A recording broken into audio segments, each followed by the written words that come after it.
everyone, welcome back. I'm in the Punjab. Very lovely Sunday today. The other day I filmed the video. It was kind of rain and pouring for a bit. Anyway, I'm so excited to show you my first bare root rose. Oh, my daughter, she out here. Say hello, Audrey. Hello. My first bare root rose 2025 just arrived. It came in the little box. I see this is only one rose I ordered from this company this year. 9 roses. I did order quite a few years ago, and I think the last not I think two of the row of them actually died, and I got like some discount. So this year I decided to use the discount code, and I ordered this rose. Anyway, this rose is called Charles Austin. It's quite old variety David Austin rose. My daughter is helping me today.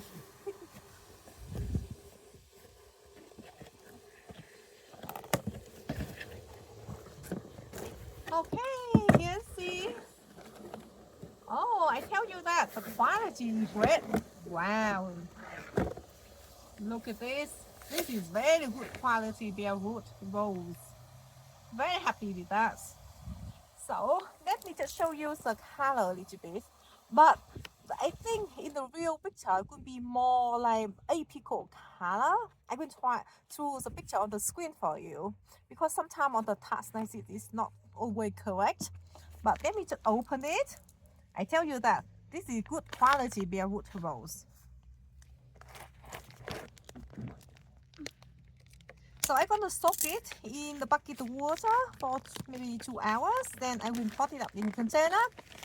Because you know me, I don't have a room in the ground anymore, or hardly find anywhere. This is all the sawdust. Whoa, the roots starting to grow now. You see, white like this. I don't know when they dug up, or this will dug up though. Maybe a few months ago. Right, you see. Good sign. Here it is, soak in the little bucket of water. So normally I would add some seaweed solution in here, but I don't have any on hand at the moment, so I just use just plain water. So you can soak even more than 2 or 3 hours in the water like this. Some years ago, I even let bare root roses in the bucket of water with some seaweed solution for I think 1 or 2 nights actually, because I could not finish planting them because at that time I think I ordered so many bare root roses. Anyway, let's come over here. I want to show you my other roses that I recently got, but I haven't had a chance to show you. First off, this one I planted a little bit high though, because I was hoping in the future this stem will sinking down a little bit, and then I can top up more compost and potting mix for it. But so far, yes, it's sunk down a little bit, but not that much. But this rose is a variety I already have. I ordered the other one from the Garden Express last year, and this one, that thing I got from Bunnings. This one I got it before we went away actually. So far this one the shoot still looking good, and I think it kind of shooting up nicely as well. But you can see it's very small and single stem and very skinny. But the other one from Garden Express, when I have it last year, it was tiny as well. So I decided to get another one. It's called Eglantine. And this one is old David Austin rose as well. This one, it has very lovely pink color and quite heat tolerant in my area. So I really like it. I think it has a light scent. Over here, I have this rose. And this one, you know, I have a little story about this rose, but you know, just last week I went to Bunnings, and I thought that I got this one, and at the end when I got home I looked on the internet, it was completely different one, because the tags is were orange color or salmon pink color, but the name was so similar. Anyway, at the end I had to brought it back to Bunnings and got it returned. And yesterday I went to Bunnings, I saw this one. This is the one that I wanted for I think a year now. Since last year I saw this one in Bunnings, but that's one, it wasn't in that good condition, so I didn't buy it. This one I just put in the medium size container over here, and we'll see how it go. And this one is say it have a strong scent, and you can see the number of the petals. There's so many petals, so I'm so looking forward for you know, when this one in bloom as well. Look at the color, yeah. And look, my daughter, she just showed me this clover. It has 5 leaves. So normally we find say, well, 4 leaves of clover, but this only have five leaves. That's amazing. What do you think? And look, she just showed me. She found the one it has 4 leaves. Or you can just hold like this, 4 leaves. And this one she have 5. It have 5 leaves. Alright guys, I couldn't finish planting that rose because after a few hours soaking it in the water, I realized that it's time for me to cook dinner. So after wandering around in the morning, it's very cold today guys. I think it's -4 early this morning. So anyway, I wandering around the garden and I think I finally found a spot for it in the ground. There's a corner over there. Let me just take you a little tour, so don't mind about this or excuse me for a lot of mess in the garden. This is what it look like. And a lot of twigs and branches, I lay them down here because I want to stop, you know, the neighbor cats come to use our garden for the toilet. So a lot of the raw leaves, I try to scrape them and I try to put them more like on the edge of the garden bed further back here. So some of the trees that I have over here, this is flowers. My friend gave me last year. She have it for a few years, but it have flower, but it never set any fruit. So she decided to get away. Anyway, so here is the spot. I just found it. So you can see the area over here. It has quite a few meters width in this area, and I just thought that maybe I can fit one of my small climber in this area. So I think I can just use the star pickets like this. I put you know, one in each side, and then I already have a frame, the metal frame, so I can circle that frame with plastic tie, and then I just plant maybe a rose next to it, and you can see I put a stick here, so it kind of ideally where I want to put the rose, and the frame is just right next to it. It could be quite small climber anyway, and normally it takes a few years for it to grow too, or I mean to get big as well.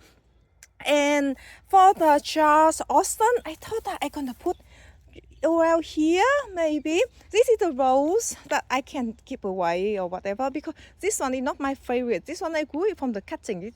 It's very old-fashioned type, and I don't know the name, but they have quite a lovely scent. It's okay here for now, but if in the future it's on the way of my other roses, I can take this one away because it's not my favorite and I grew it from the cutting. All right, so I think I'm gonna put the what is it, Charles Austin over here. I want it's a little bit away from the trees over here because I know in the future this one can get about 3 meters as well. So I can place it in the center here. So I'm gonna leave it some gap around here. So that means Charles Austin. Should I move it one a little bit more further this way? Or I can get rid of this one. Oh, I don't know.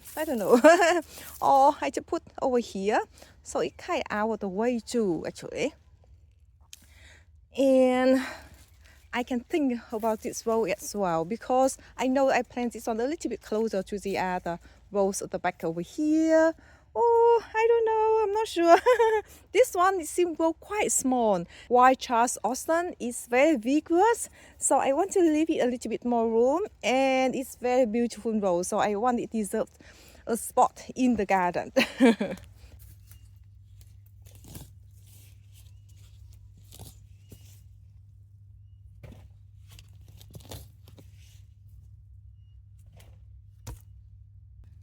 Okay, the rose is very well hydrated. So I'm gonna just place this like this, and then I'm gonna cover the roots just like just below the grafting area. So I think it depends on your area whether you want to leave the graft unions above the soil level or below the soil level. In Australia, a lot of experts they suggest that put soil level just like below the graft union over here. I did try before, like I bury the graft union just around maybe 1 or 2 centimeters deep into the soil, and those roses they didn't do well for me. Their grafting union they kind of slowly rotten. So after a few years, I dug some of them up because they seem they didn't like the union grafting union to be buried. By the way, you can see the roots from the elderberries, and here's the stem. I chopped out the branches and I cover it with the black plastic. So the whole season last year, I hope that it's not going to come back. But you see, this part of the root still very much alive, right?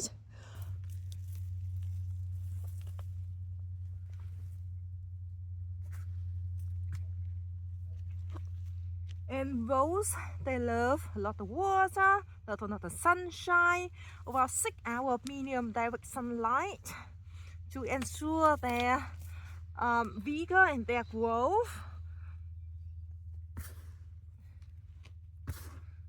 And they love good drainage as well. My gardens always up, so a lot of my plants doing very well. So we are going to have lots of rain tomorrow and the day after tomorrow. But I got some water in here from the bucket that I soak it in, so I just keep it this bucket.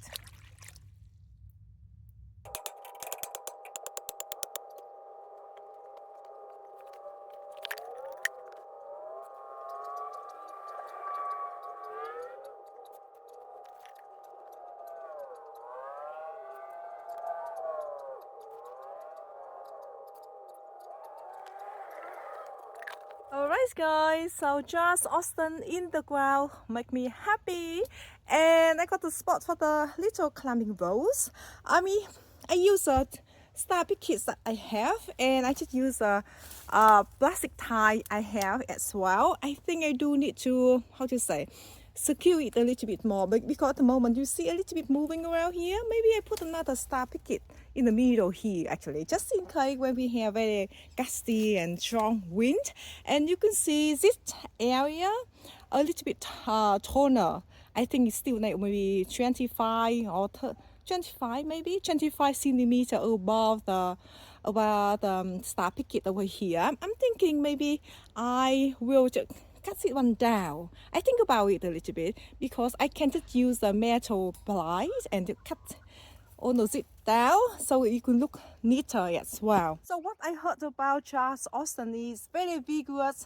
David Austin rose the canes can grow up like around 2 meters tall. That's what I heard people talking about, and also one of my friends told me about that. But anyway, I really love it and I want to give it a go as well. So thank you for watching this video, and see you next one. Bye bye.